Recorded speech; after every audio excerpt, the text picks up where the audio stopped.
What's up, guys? Feeling a little bit lazy and don't want to cook? Well, I got the perfect recipe for you.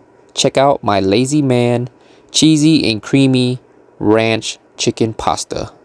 Let me show you how to make it. Let's go. First, dice up your chicken breast. Throw all that into the pot. Then you want to get some chopped green onions. Throw that in there too.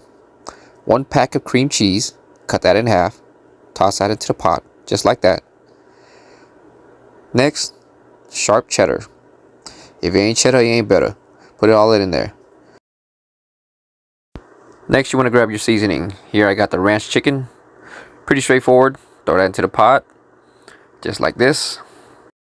Add 1 cup of water and give everything a good mix. Close the lid and let it do its thing. Next up, we got some panini pasta in boiling water.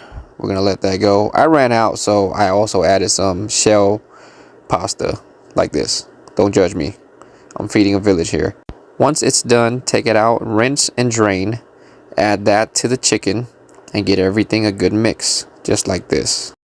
Add some bacon bits and mix it up one more time, and it should look nice, cheesy, and creamy, just like this. Oh, I'm so ready to eat. I don't know about you, but I'm getting ready to dive in. Well, I hope you enjoyed this video. Give this recipe a try. Let me know how it goes, and I'll see you guys on the next one. Peace.